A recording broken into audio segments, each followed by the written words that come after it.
Alright, welcome back. This time with intros and an outro. Well, you know me, I don't know you, but my bad for flipping the screen. You're watching this. I'm redoing this series because I did it earlier, and I decided this needed a rework and needs to be tweaked a fucking lot. So, it's the same shit, just it's deku, as we all know. And deku, well, I'm before this, I'm gonna roll the intro. Fuck it, because I still need to get these 30 seconds in.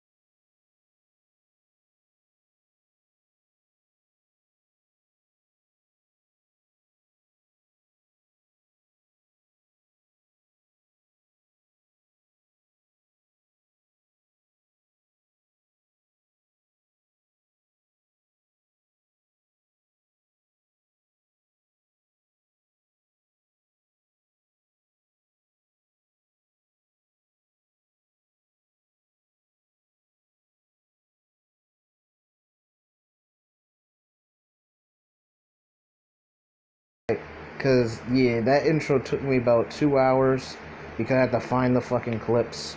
A lot of my clips got deleted because of my family. Because when you're on a road trip and you need space to download their fucking game clips, shit gets stupid. So, I'm not even gonna just talk about that because I know I have better ones. When I get better ones, I will put them on there, so don't worry. That shit'll never be longer than a minute. But yeah, let's get to it. So, Deku, as I said when I first did this, was the son of Lana or Ayana. I forgot. I don't know how to say her name. Matter of fact, no, I'm gonna say Deku's an orphan actually, or they call. Well, his name is Jonah in this, but everyone in Japan just calls him Deku because it's easier. But he was an orphan, I would say. He was found in the same place we know where Kaid and fuck is her name, Nomad are. She was found in that area. Hence, that's why he has the darker skin complexion with the white hair and red eyes.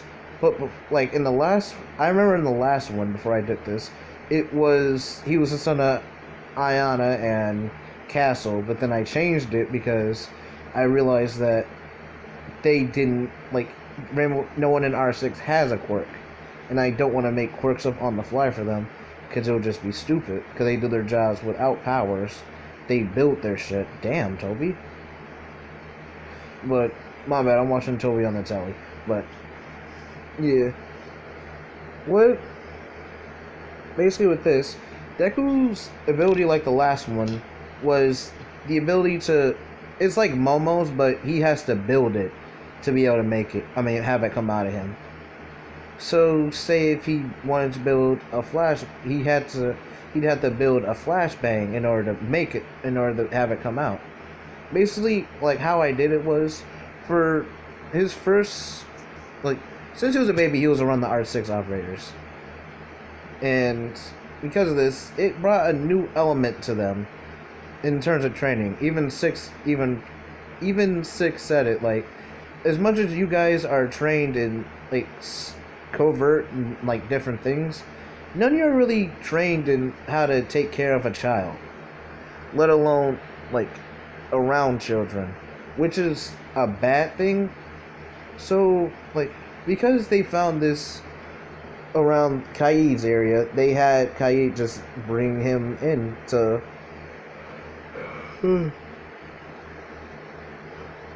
for the R6 operators to know how to take care of them.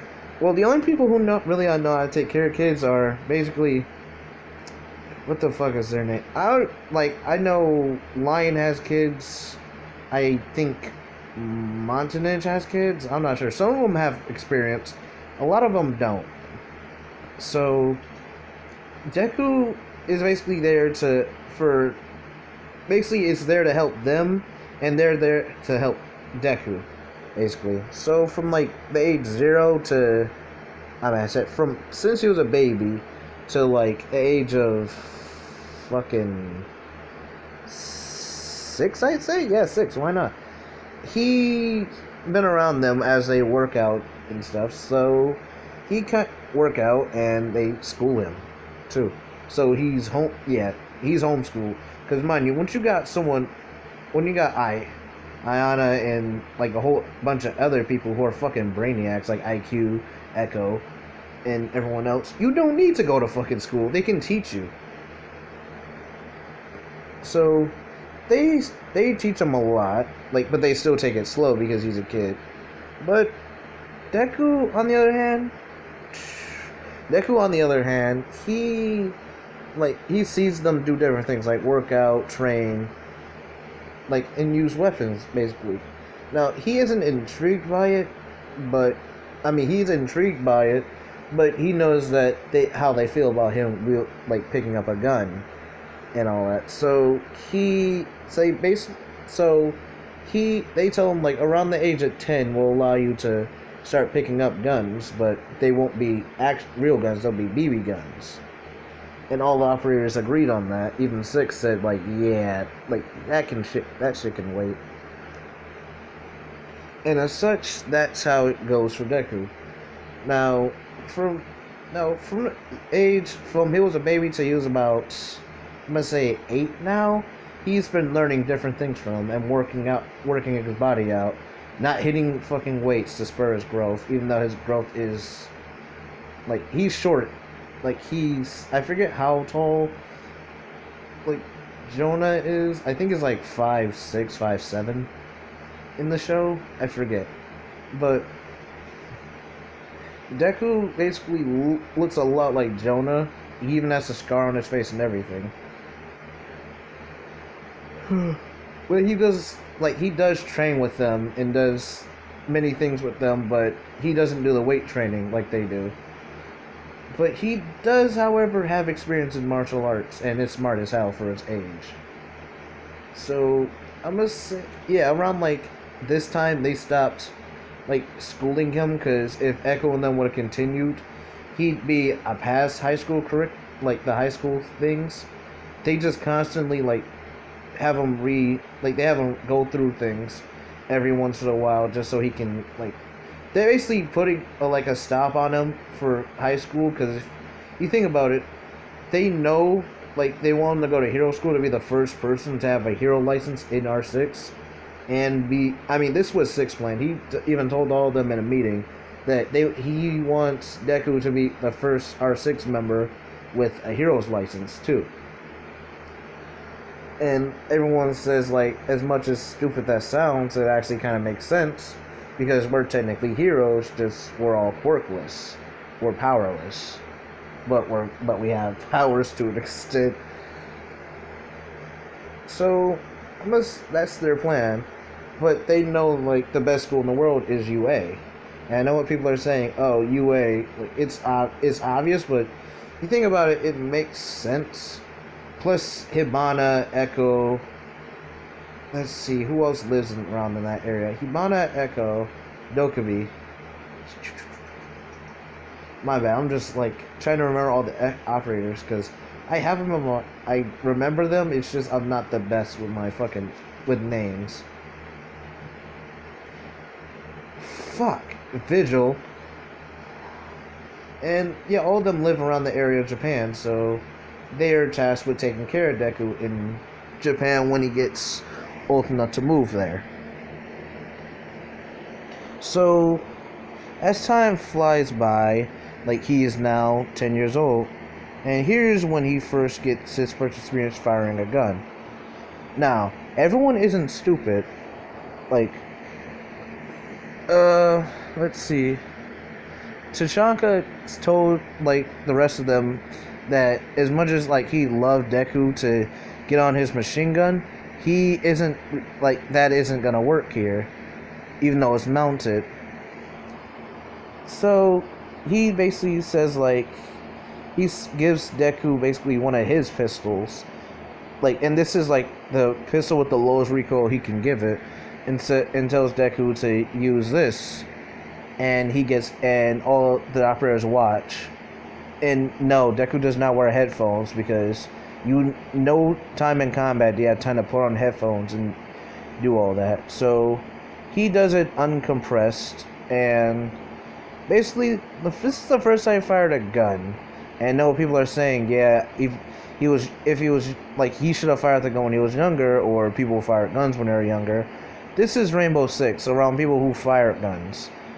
They're heavily used to it, but they kind of, you know what? I'm gonna retcon the age. I'd say around 6 because, the Russian operators said fuck waiting, and had him fire like a couple pistols. So Deku's used to firing guns, actually. So now he's on the heavy shit, not shotguns, but rifles to an extent, like, bolt action rifles and semi-automatic stuff.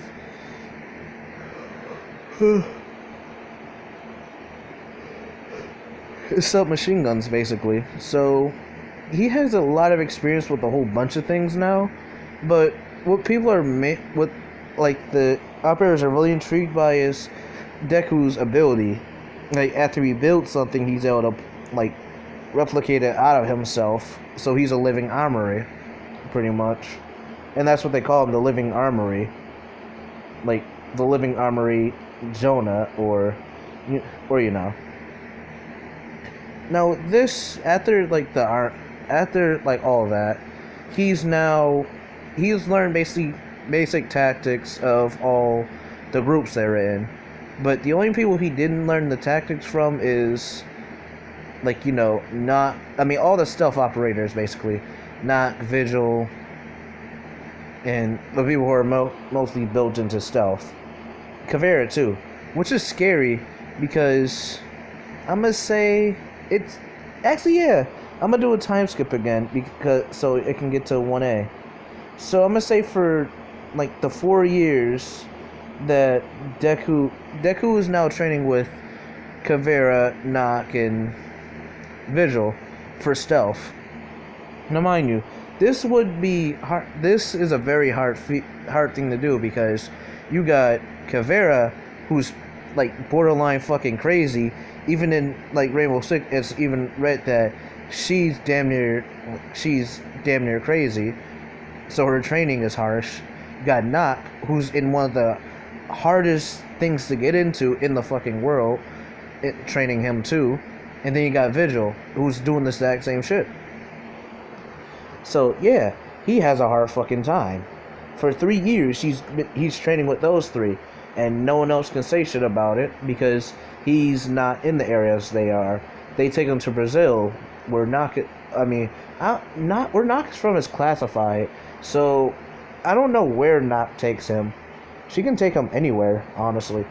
And Vigil takes him to and Vigil just takes him wherever as well. So I'm gonna say when after the 3 years, he comes back to the main base of operations in R6, and he basically looks like this now. He has his own clothes, his own fucking army thing, and his own submachine gun, which I will not show because I don't want to deal with some bullshit coming my way.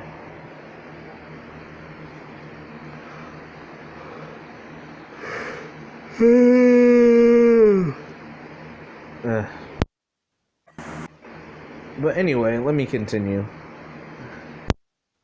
What should I do now? So, in them 3 years, everyone was worried about him, but, Vigil, as much as he is antisocial, kept in touch. Basically saying, yeah, he's okay, it's just, this training is really fucking harsh, because you got Crazy Chick 1 and 2, and then me.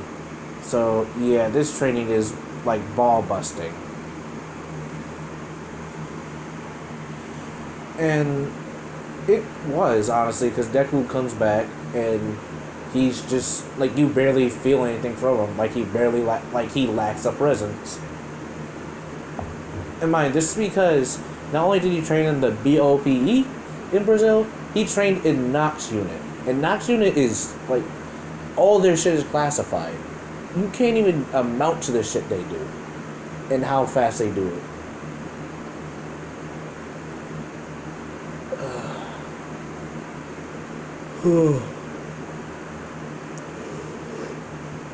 Fucking 3 something in the morning. I need to stop doing this shit so late. When I need to start doing this shit early too. Fuck. Anyway. So in them two units, he learned a lot of shit.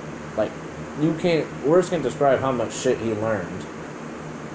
But after like the 3 years, he comes back to, R6, basically the main base of operations, and everyone meets him and see that he's like changed. He's like grown to be, 5'7", 5'8".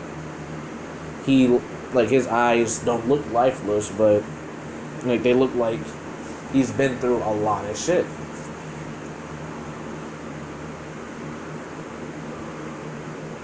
And as such, like everyone's like not scared, but like cautious. And then like basically he's grown close to those three, like in them 3 years, because he realized that like if I don't like learn from these three, I will like fucking die in these tests. So he got tips and tricks from them and everything. He was thrown to the wolves and basically put through hell, and he survived and came back. And when he was debriefed by 6 to check how he is mentally, he determined that he was mentally stable enough to be around them. And as such, Deku, after a while, like, remembered that, oh, this is, like, everyone I've been around my entire life. Pretty much. Damn, how the fuck does he do that? No, oh my gosh. But he realized that he's been, like, this is everyone he's been around with his entire life, except for the past 3 years. So, after that, like, he realizes he becomes friendly again.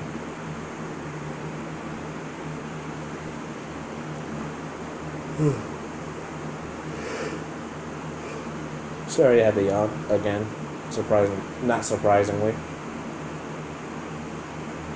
So, for the next year, he trains with everyone, including, like, all the operators.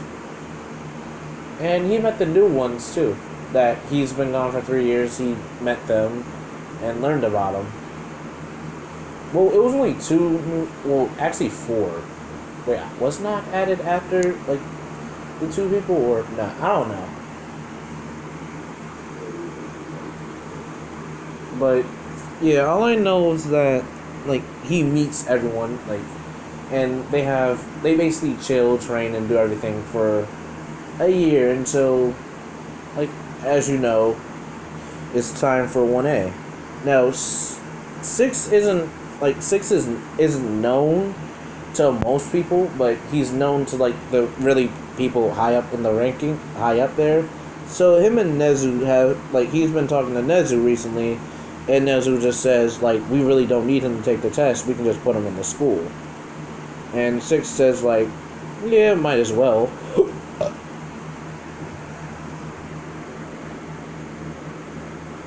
Oh, fuck?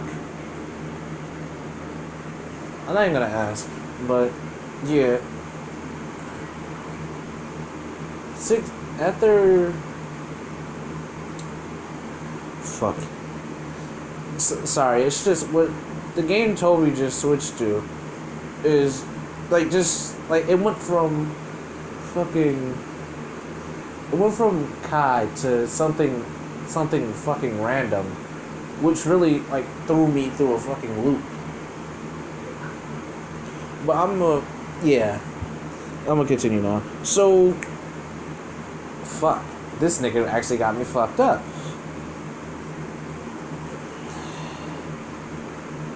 Fuck it. So, they basically tell, 6 orders, like, actually, yeah, he orders these individual to take care of Deku while he's in Japan, and the list goes.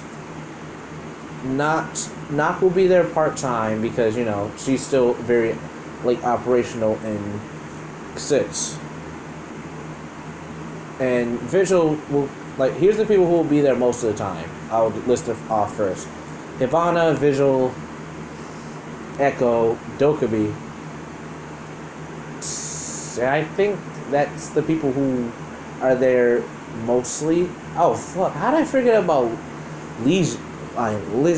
Legion, or however you say this guy, the fucker's name, with the freaking little mines. But Legion isn't like they don't want Legion to be there perfectly. So, I mean permanently. So those are the people there permanently. I'm gonna reiterate again for myself. Echo. See what I mean? I had to reiterate for myself. Echo. Echo, Hibana, Vigil, and Dokubi are the people who are mainly there. Like, but the people who will be there to help Deku along with this training are, I mean, there too, but not always, is Nak, Kavera, Capcan Finka, and that's pretty much it. Though, however, I'm gonna mention this now. He does have all their gadgets because he has made them in the past. So you don't have to worry about Deku not having the gadgets of R6, which he does, and he's built many things. I mean, he's made many things over time. So don't have to worry about that shit at all.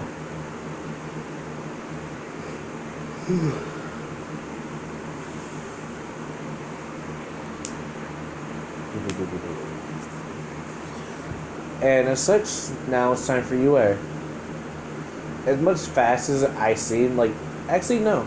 This is a month before they go completely to UA. So as they all move into their house, they look around and see that this is a normal house. This isn't a whole high tech oh, there's a shooting range in the back type house. This is a house near woods and shit, so they can do their words, damn it. They can basically do training in the woods. And this is why off in the outskirts they don't have to worry about people basically asking oh, why are you guys firing guns? And for a month there, they basically tell Deku, yeah, you need, we aren't going to drive you to school because, we don't want to, basically. So you need to learn how to, so you need to, be able to, make yourself, oh my fucking gosh, he actually did talk to her. Why the fuck not? Before he left, because I'm gonna say Mozzie and what I'm talking about, Gridlock came later. He talked to those two.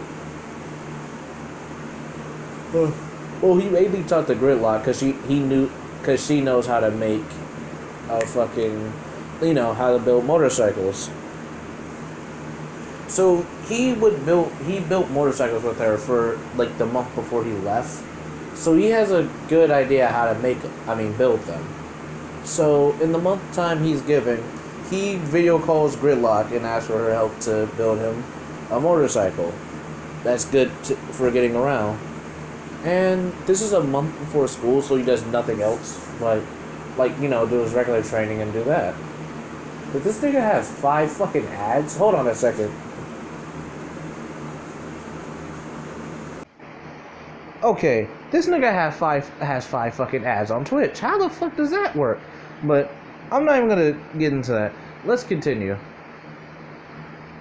So in the month time he built the motorcycle, and he's also been giving word and notice that he is not allowed to use any sort of bullets on his on the as follows.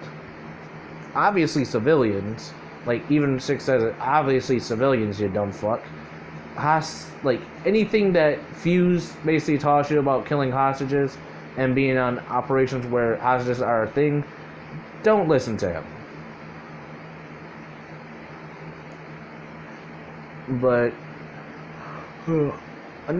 but he's been told not to use guns on the following: his classmates in training, because you aren't supposed to do that. But he can, however, use guns against villains if they are spotted, like in his not like during his operations in Japan.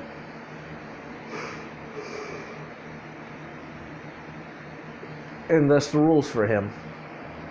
Besides that, he can do pretty much. He has free reign to do what he wants. But the other R6 operators, however, they also have a lot of rules put in for them, and I can't explain them because the list is long. But they're not on vacation, basically, is what I'm trying to get at.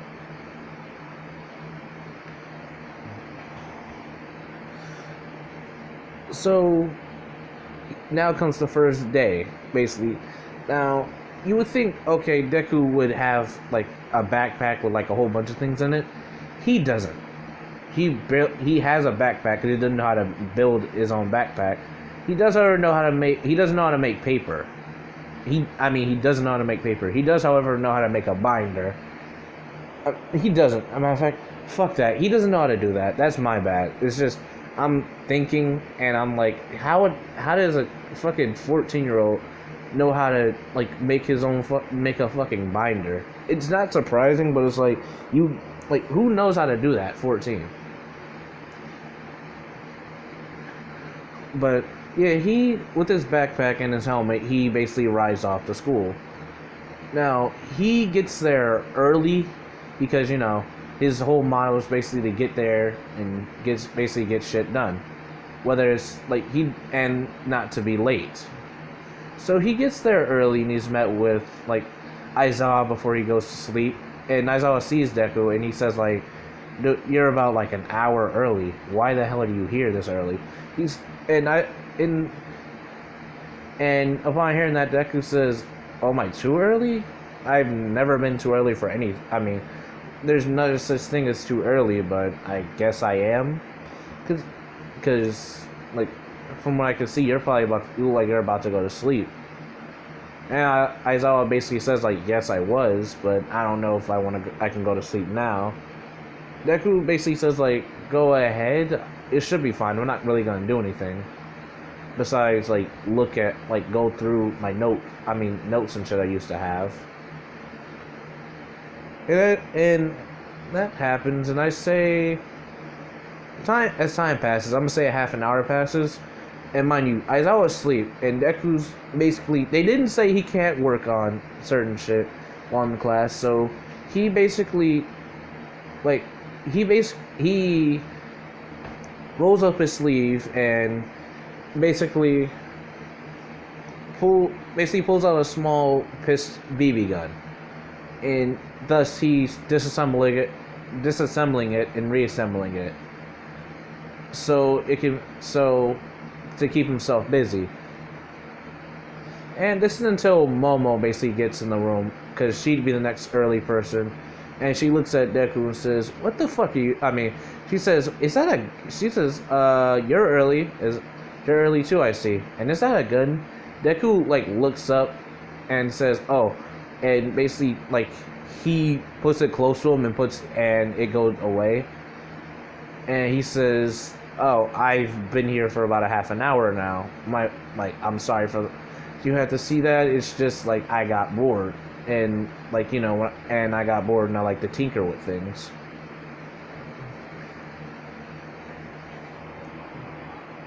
And these two, even though it wasn't the best of terms, but I'm gonna say Momo finds that interesting that as she could tell, their quirks are close together, though she can't make things disappear from hers.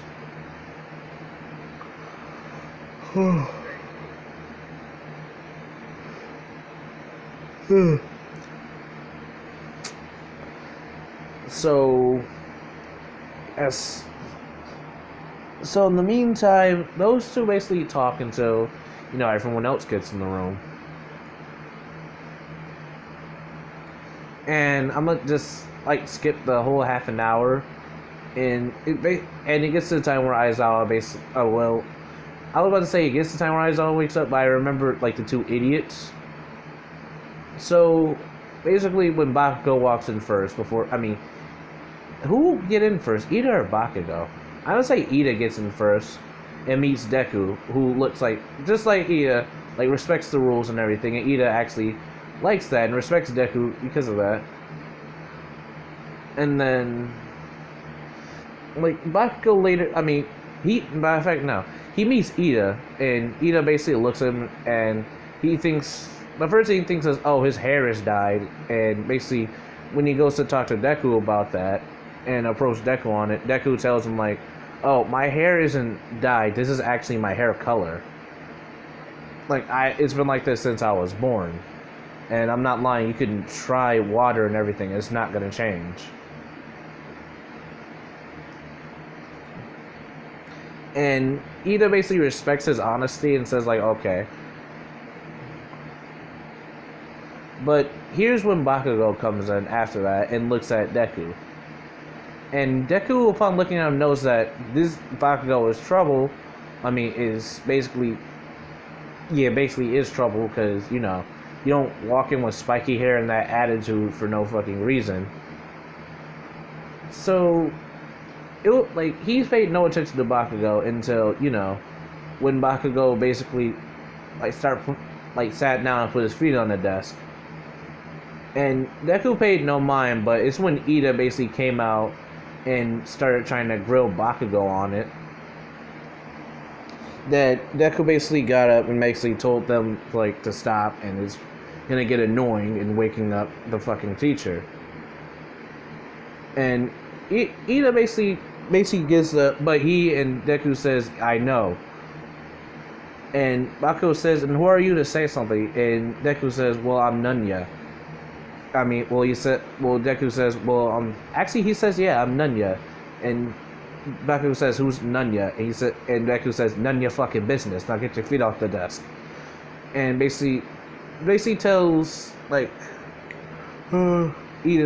basically tells Ida you might want to go back to your seat because Explosion Boy is gonna he whispered to Ida, yeah, he's gonna blow his top in a second. And he told Ida just go back to your seat, I'm gonna handle this. And he called it because Bakugo said, the fuck do you say to me, you little shit? And it goes as follows. As soon as Bakugo gets up, Deku drops his ass. Not gonna lie. Because he made things, Deku legit pulled out an air jab from his body and just put it in front of him and stuck it on Bakugo and air jabbed him into the wall. With that thing, it basically stunned Bakugo, and all Deku did after that was walk up and chop his ass in the neck. And everyone in the class was looking shocked because they were like, what the fuck was that? But, after which, Deku basically said, that was my quirk, and my bad for causing that disturbance. It's just, if I wouldn't have done anything, he would have, did something stupid, and it would have got a lot worse.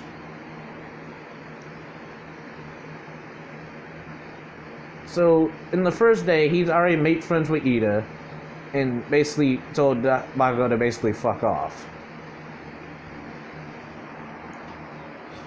And Aizawa later gets up, and he's met with the sight of Bakugo, sleep in the corner. Sleep in his chair. Because, Deku isn't stupid, he moved them. And everyone else basically, talking and, in a chill mood. And but it's the same thing that goes on in canon. He says we're not here to make friends, and the only thing that's different is Deku, upon seeing that he's woken up, he wakes up. Deku turns around and sits in the seat the right way, and doesn't have his hands on his desk or anything. He has his has his notebooks out, ready to learn. And I'm gonna say Momo the same thing, but different. But everyone, like, no one really realizes it, but they don't realize Deku is like has a soldier mentality yet. The fuck? What's that? Alright, I'm back. Turns out no one knocked on my door, but I did leave and get a peach iced tea. So, yeah, let me continue. But, there's one thing I will let you guys know. I'm skipping the the whole thing with Aiza. Oh, if someone, like, you know, gets dead last, they're kicked out of the fucking class, type thing, and go into general studies. I'm gonna skip that because, like, as we all know, Deku wouldn't, like, he wasn't gonna kick anyone out, and yeah. So I'm gonna go to the heroes versus villains. I would say on this day he basically, because they rushed to get the hero costumes done, and so he said, like, okay, so how about this? I was gonna have you do this, but I just got word that your hero costumes are done today, so here's what we'll do. We're gonna do a little contest. It's called Heroes versus Villains. Now, such there will be teams of two, with me and give it a sec. 3, 2, 1. Damn, these ladies all, I am here. Basically, All Might crashing through the door. Everyone basically cheering and being like, oh, it's All Might. And Deku basically is not like usual Deku. I mean, unless I feel like there's a Deku that should be impressed. Deku isn't impressed because he's like, oh. Basically, he did research. He was like, oh. Basically, he looked at everyone. He was like, oh, it's All Might, the #1 hero. And people would think like that's weird how he had a nonchalant like tone with it, but they're like, I mean, he don't seem like he's from here anyway, even though his Japanese is perfect.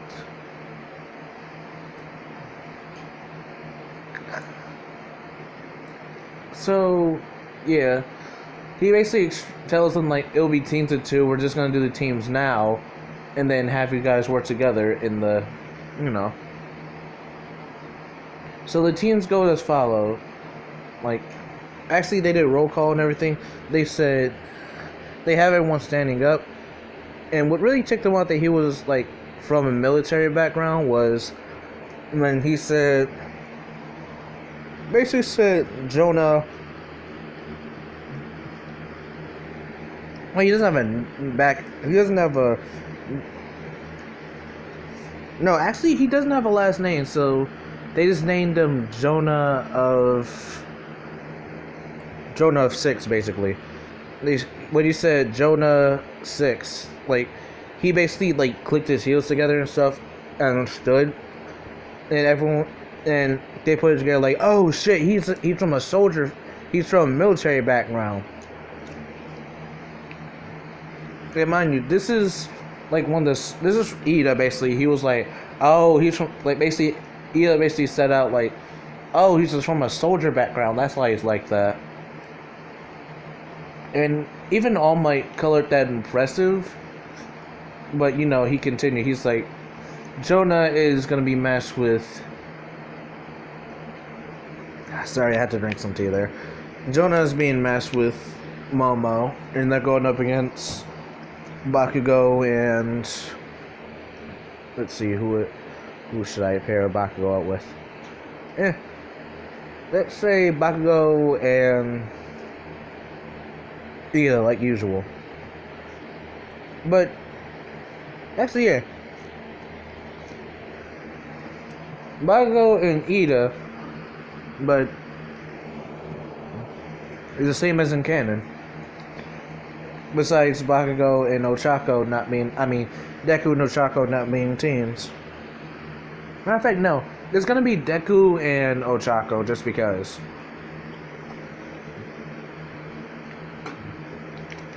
Now with this, Deku basically asked her, like, you know, the basic shit where a quirk is. And when he found out, he was like, oh, so you can control, like, the weight of us. Basically, or you, or me, as you holding your hands together. And as he's talking to her, he's scoping out the building. and see that there's no windows to go through. So he's like, okay, I'm gonna count that plan out.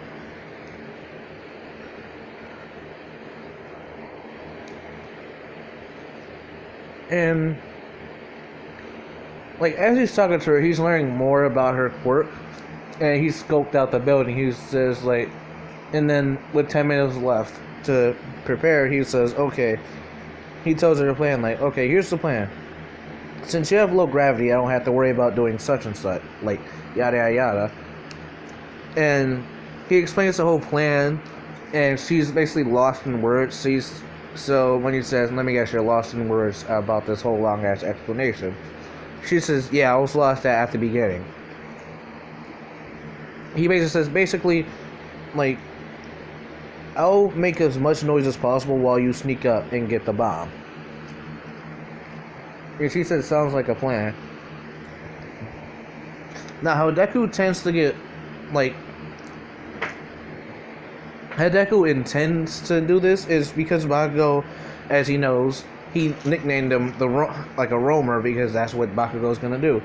He's gonna roam around the building looking for for Jonah, because Jonah fucked him up in the morning. And knowing this, Jonah is allowing that to happen, basically gonna make it harder for Bakugo, and win without hopefully having to knock Bakugo out. So when the match begins, what Jonah does is he basically does the R6 classic, which is blow holes in the floor with a shotgun. And mind you, the rules stated for him, like, with it is to not use it against people, but he never said he could use it, like, in structures. So imagine like hearing an actual shotgun on the course, like when in your testing. Now, the only thing when All Might asked, like, oh kid, where the fuck did you get a shotgun? Jonah said, oh, like work. Anything I build or have, like, anything I have made before, I can basically, like, recreate it and use it. And All Might's thinking, like, oh yeah, he is from a soldier background. So, as, like, Deku blows holes in, like, the ceilings, like, he just sends Ochako up them, except for the last one. He instructed Ochako that when you get to the last 2 floors, I'll stop, because after this, like, you'll need to start moving around to get to the back of Ida.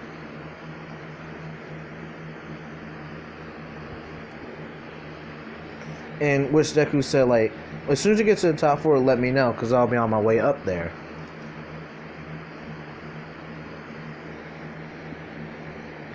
And, that happens. But it takes her a while, but in the meantime, Bakugo catches up with Deku. And Deku pulls a lot of tricks up his sleeve, because, you have time to prepare. So he said, booby traps, like bear traps, and a whole bunch of other things. Basically, fake nitro cells, air jabs, and all around shit that ruins Bakugo's day. So, because Bakugo was flying, he puts them higher up. Basically what the booby traps will do is, they're the same thing as the air jabs, basically. As soon as he hits the line, boop, is sent into a wall.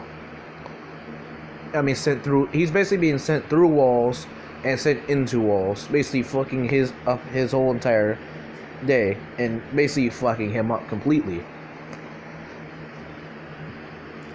And this continues for a while, because he can never tell where a trap is. Until to a point where he decides, says, fuck it, I'm gonna move slowly. In that time, Deku basically, you know how Kavera has that stealth, basically, walk? He does that up past Bakugo. Like, when he isn't paying attention. And gets up to the same floor Ochako is at the top. Now, mind you, Bakugo's still running in the traps and stuff. Because, he isn't used to it. He isn't used to dealing with Deku. So, Bakugo was so focused on the traps that he didn't realize Deku ran past. And that Deku's all the way up the stairs on the top floor with Ochako.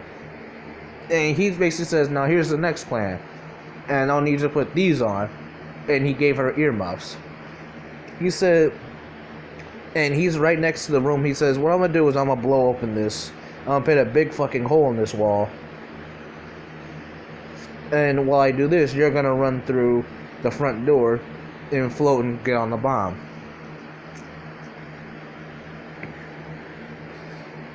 No, Ochako says okay to this because she was like, his plan worked well since now, why wouldn't it work now? But what she didn't expect was when he said, I'm gonna blow a hole in the wall is the next thing, which is basically Thermite's fucking charge. And so this Deku, puts the charge on the wall. He puts two, actually, next to each other and starts them at the same time. And he basically says on the radio to Ochako, a really big fucking hole coming right up. And basically a hole blows in the wall. Now, mind you, this room, even though it's big, sound still bounces off of it. So, Ida, his ears are fucked. His ears are ringing like hell. And he's on the ground right now, basically, in pain. Because I'm using physics here. That shit hurt, but if I wasn't using physics, Ida basically is like, oh shit, and is running towards the hole. Well, Ochako ran through the front door and basically floated towards the bomb and, match over. But I'm gonna use the one with the physics. Well, Ida is basically, stunned on the ground. Ochako basically walks up past him, while Deku basically kicks him over and puts a BB gun shotgun in his face. And Ochako touches the bomb, basically, and this match over. Then Deku basically gives, Bakugo, basically this equivalent of, I think, a stim shot to help him heal. I mean, Doc's basically shot to help him heal. In which, he improved it a lot, so it works faster. So Ida went from his ears being completely dead to his ears are back to normal. And Bakugo, upon hearing that the match is over, is pissed off and tries to run upstairs and runs to 1,000,001 different fucking booby traps still laying about. So I'm gonna end it here because nothing else really much happens besides, the rest of the exams. And all my basically congratulating Ochako and Deku on their teamwork and a job well done. So, yeah, that's it for now. This was the remake R6. And I guess I'll catch you guys in the next one. I was gonna do 2 today, but I'm getting fucking tired. And it's almost 4. So, yeah, peace.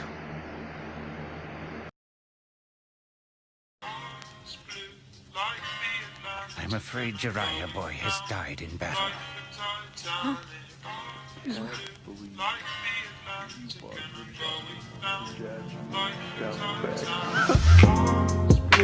Like the Atlantic and I'm going down like the Titanic. Arms blue like the Atlantic and I'm going